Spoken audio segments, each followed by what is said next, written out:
Assalamualaikum warahmatullahi wabarakatuh. Kami dari kelompok 6 ingin sedikit menjelaskan tentang biaya materai. Dengan anggota kami yang pertama, David Alvina Rizaki, 2 Dewi Hanifah, 3 Ilainah Fidotun, 4 Prima Ayu, dan 5 Sigit Cahya Setiawan. Pengertian biaya materai. Biaya materai adalah pengenaan pajak atas dokumen dan memberikan kekuatan yang sempurna dalam arti apabila telah dibayarkan biaya materainya, maka akta tersebut terhindar dari sanksi administratif yang diatur dalam Undang-Undang Biaya Materai. Dokumen oleh Sihaan didefinisikan sebagai kertas yang berisikan tulisan yang memiliki arti dan maksud tentang perbuatan, keadaan, atau kenyataan bagi seseorang dan atau pihak-pihak yang berkepentingan. Benda materai adalah materai tempel dan kertas materai yang dikeluarkan oleh Pemerintah Republik Indonesia. Tanda tangan adalah tanda tangan sebagaimana lazimnya dipergunakan, termasuk pula paraf, teraan, atau cap tanda tangan atau cap paraf. Pemateran kemudian adalah suatu cara pelunasan biaya materai yang dilakukan oleh pejabat pos atau permintaan pemegang dokumen yang biaya materainya belum dilunasi sebagaimana mestinya. Pejabat pos adalah pejabat PT Pos dan Giro yang diserahi tugas melayani permintaan pemateraian kemudian. Materi selanjutnya adalah subjek dan objek biaya materai. Subjek biaya materai atau pihak-pihak terutang biaya materai adalah pihak yang menerima atau mendapat manfaat dari suatu jenis dokumen yang sesuai dengan peraturan perundang-undangan bea cukai, di mana pihak tersebut wajib membayar atau menempelkan materai baik dengan bentuk materai atau bentuk lainnya pada suatu jenis dokumen tertentu. Terutangnya biaya materai dapat ditentukan pada dokumen yang dibuat oleh satu pihak, yaitu saat dokumen tersebut diserahkan, atau dokumen yang dibuat oleh lebih dari satu pihak, yaitu saat dokumen tersebut ditandatangani oleh pihak yang terkait, maupun dokumen yang dibuat di luar negeri, yaitu saat dokumen tersebut digunakan di Indonesia. Sedangkan objek biaya materai atau dokumen-dokumen yang dikenakan biaya materai terdiri atas 1. Surat perjanjian atau surat lainnya dengan tujuan untuk alat pembuktian perbuatan, kenyataan atau keadaan yang bersifat perdata. 2. Akta-akta notaris termasuk salinannya. 3. Akta yang dibuat oleh pejabat pembuat akta tanah beserta rangkapannya. Yang keempat, surat yang memuat jumlah uang sebesar 1 juta rupiah. Yang kelima, surat berharga dengan nominal lebih dari 1 juta rupiah. 6. Efek dengan nominal lebih dari 1 juta rupiah. Dan yang ketujuh, dokumen yang digunakan sebagai alat pembuktian di muka pengadilan. Materi selanjutnya yaitu tarif bea materai yang dikenakan atas dokumen. Tarif pajak yang dikenakan atas dokumen berdasarkan Peraturan Menteri Keuangan Nomor 65/PMK.03/2014 dan Peraturan Menteri Keuangan Nomor 70/PMK.03/2014 terdapat dua jenis tarif bea materai. Yang pertama adalah tarif bea materai 6.000 dan yang kedua adalah tarif bea materai 3.000.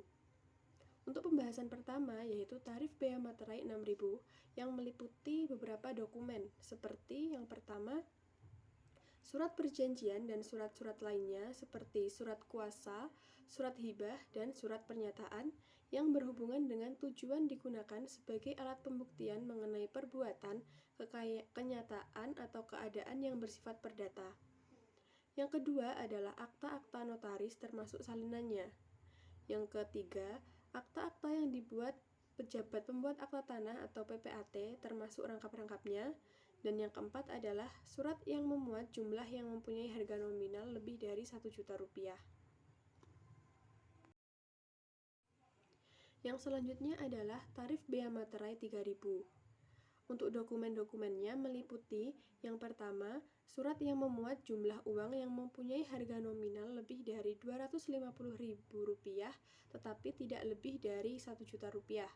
Yang kedua, surat-surat berharga seperti wesel, promes, dan askep yang harga nominalnya lebih dari Rp250.000 tetapi tidak lebih dari 1 juta rupiah.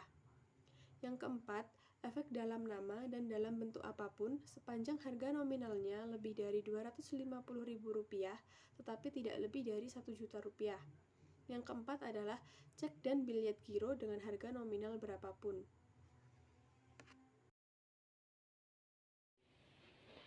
Tidak dikenakan bea materai. Pasal 4 Undang-Undang Nomor 13 Tahun 1985 disebutkan bahwa terdapat dokumen-dokumen tertentu yang tidak dikenakan bea materai.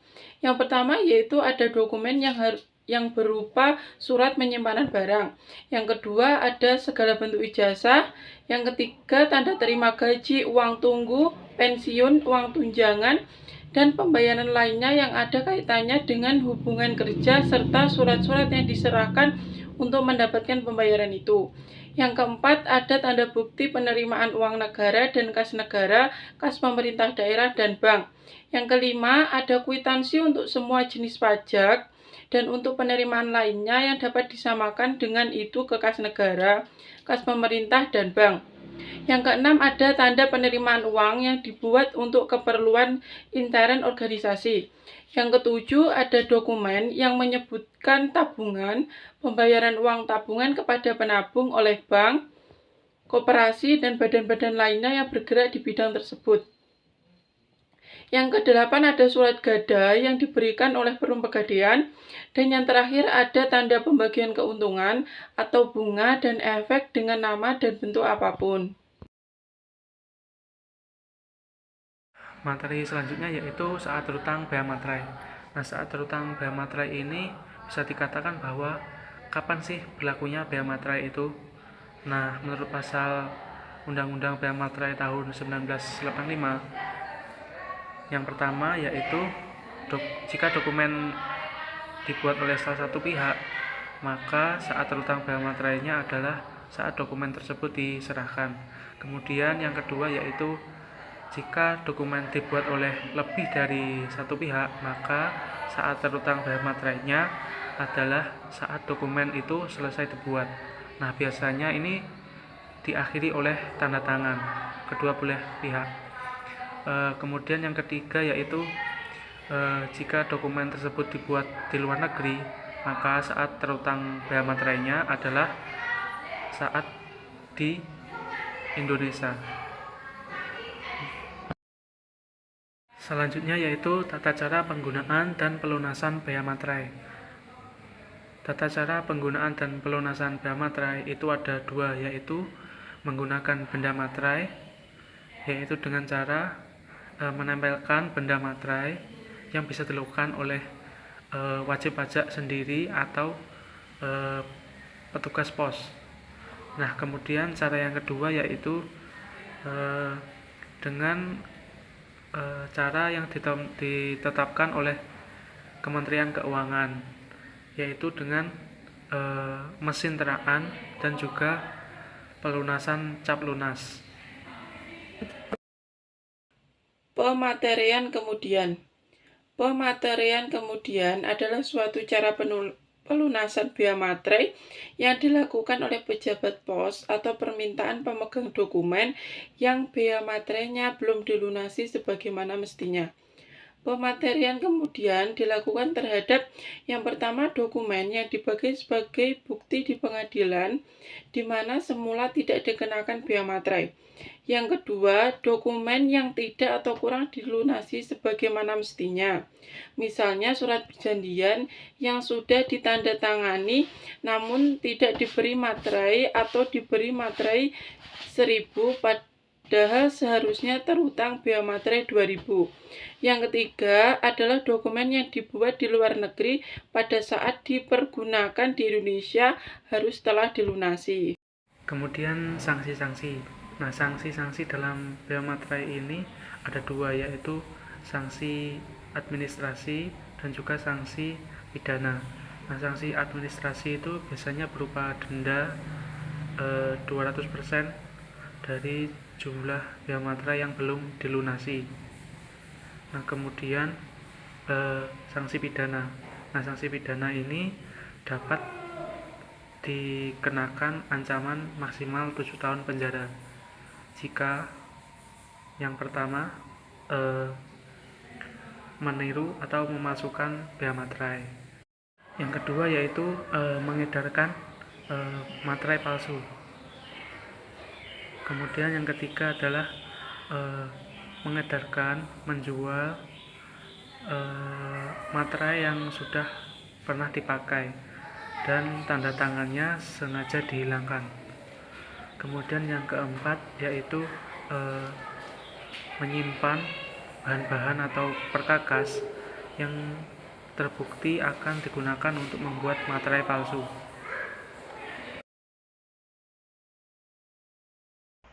Hal-hal yang perlu diperhatikan untuk lebih melengkapi mengenai penjelasan tentang bea materai. Yang pertama adalah transaksi interperusahaan, unit keuangan, unit produksi tidak perlu memakai bea materai. 2. Kantor pusat dan cabang perusahaan merupakan badan yang berdiri sendiri, sehingga transaksinya harus menggunakan bea materai. 3. Menanggung bea materai apabila ada sesuatu di kemudian hari adalah pemegang dokumen. Yang terutang bea materai adalah orang-orang atau pihak-pihak yang mendapatkan manfaat dari dokumen tersebut. 4.